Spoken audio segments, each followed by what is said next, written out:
जय हिंद दोस्तों। Army headquarter से एक सुविधा यानी एक्सर्विसमैन के लिए, उनके बच्चों के लिए एक लेटर जारी हुआ है और ये लेटर 21 नवंबर 2025 का और लेटर ये हमारी जिंदगी से जुड़ा हुआ है। और इस लेटर के बारे में कहा गया है कि वीडियो बना करके सभी एक्सर्विसमैन अपने यूआर में पब्लिश करें, पब्लिसिटी करें ताकि लोग ज्यादा से ज्यादा इसका फायदा उठा सकें।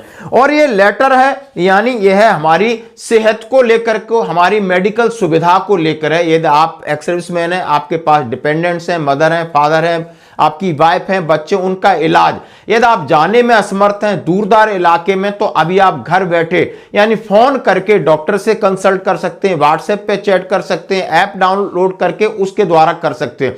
यानी अपनी हेल्थ की प्रॉब्लम बता सकते हो, वहां से डॉक्टर आपको कंसल्ट करेगा और दवाई भी आपके यहां पहुंच जाएगी। दोस्तों, तो आपने देखा होगा कि नॉर्मल जो चीजें हैं आपको जाने की जरूरत नहीं, लाइन लगाने की जरूरत नहीं है। और जैसा कि इसके अंदर अब हम सभी जानते हैं कि आपको कार्ड या अपनी आइडेंटिफाई शो करनी होगी। और ये जो लेटर निकला है भारत सरकार रक्षा मंत्रालय केंद्रीय सैनिक बोर्ड की तरफ से, आर.के. पुरम, नई दिल्ली, 21 नवंबर 2025 को जिला सैनिक कल्याण, राज्य सैनिक कल्याण, केंद्र शासित प्रदेशों, सभी विभागों के लिए सर्कुलेट किया गया है।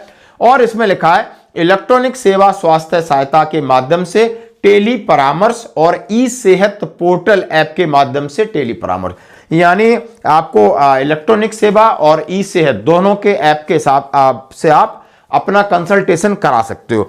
और इस सुविधा का अभी जो पायलट प्रोजेक्ट था वो बेंगलोर में चल रहा था यानी अक्टूबर से, और वो सफल पाया गया है। अब उन्होंने कहा है कि जितने ईसीएचएस हैं और इस एक्सर्विसमैन को उनके साथ जोड़ा जाए और इसके बारे में एक अवेयरनेस क्रिएट किया जाए ताकि लोग ज्यादा से ज्यादा वीडियो बेस्ड क्लिनिक कंसल्टेशन के जरिए online medical consultation, tele consultation service उनके लिए उसका फायदा उठाएं। अब ई सेहत वीडियो ऑडियो पर चैट कंसल्टेशन के लिए डॉक्टरों तथा रिमोट एक्सेस देगा। ई सेहत पोर्टल जो है उसके साथ आप डॉक्टरों से जुड़ सकते हैं और ये सभी डिफेंस पर्सनल उनके परिवारों को दवाइयों की भी फ्री डिलीवरी की सुविधा देगा, यानी दवाई भी आपके घर पर पहुंचेगी। उसमें सीधा लिखा है लेटर में कि जो सारी बातें बताई गई उनको ध्यान में रखते हुए आपसे रिक्वेस्ट है कि आप इस कॉन्सेप्ट के बारे में वीडियो पब्लिसिटी ज्यादा से ज्यादा एक्सर्विसमैन के लिए करें।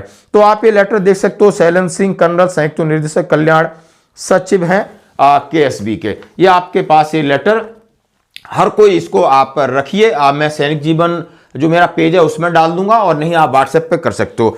अब ये क्यों जरूरी है, इसके साथ साथ मैं एक बात कहूंगा, ईसीएचएस कितना पास है और कितना फेल है।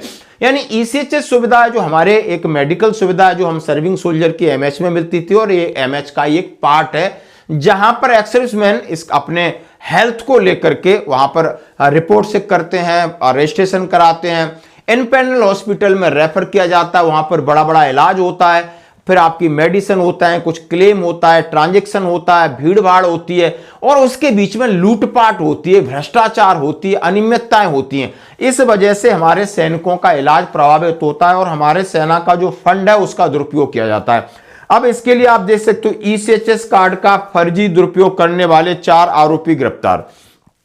यानी कुछ लोग हैं वो किसी का ईसीएचएस कार्ड ले लेते हैं, किसी को एडमिट करा देते हैं, वहां पर मान लो 2-4-5 हजार का इलाज हुआ है, 50,000 1 लाख का बिल बनता है, तो ये किसको नुकसान हो रहा है, यानी हमारे लोगों को नुकसान हो रहा है। और इसके लिए पूर्व सैनिक संगठन ने हमें एक लेटर भेजा था, तो उन्होंने लगातार रक्षा मंत्री जी को उन्होंने डाला था कि इसके लिए अलग से कार्ड बनाएं, क्योंकि कुछ लोग गांव में हैं वो 2-4 हजार के चक्कर में कार्ड किसी को देते हैं और कार्ड का मिसयूज होता है। और मिसयूज के तौर पर ये सख्त एडवाइजरी निकली है कि यदि आप गलत करते हो तो आपका कार्ड ब्लॉक हो जाएगा, डिसिप्लिनरी एक्शन किया जाएगा।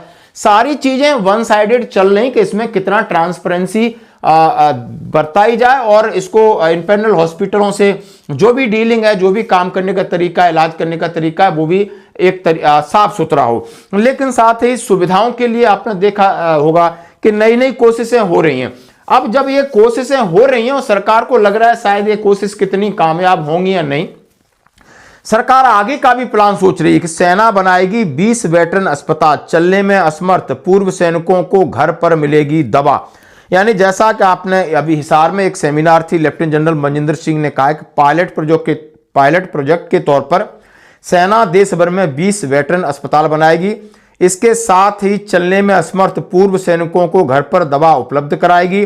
ब्लॉक स्तर पर कुछ वॉलंटियर नियुक्त होंगे और उन्होंने कहा है कि वो इसके लिए उन्होंने कहा जितने एक्सर्विसमैन की सुविधाएं, चाहे स्पर्श प्लेटफॉर्म को आपको बैंकिंग सिस्टम या पेंशन सिस्टम को कन्वर्ट किया गया, इसी तरह हम वेटरन हॉस्पिटल बनाएंगे सभी को। मतलब एक तरीके से उन्होंने कहा नहीं, अब जो वेटरन्स हैं उन्हें हम सिविल में नहीं अपने साथ ही जोड़ के रखेंगे, इसलिए उन्होंने वेटरन्स हॉस्पिटल, और जिसके अंदर जो भी मेडिकल स्टाफ होगा वो सभी सेना के लोग सेवानिवृत्त वाले होंगे और सेना एमएच के अंदर ही आसपास ही होगा, उसी के अंडर कमांड ये सारी चीजें होंगी, जैसा कि ये 20 हॉस्पिटल की बात कही जा रही है। तो दोस्तों ये थी अपडेट, धन्यवाद।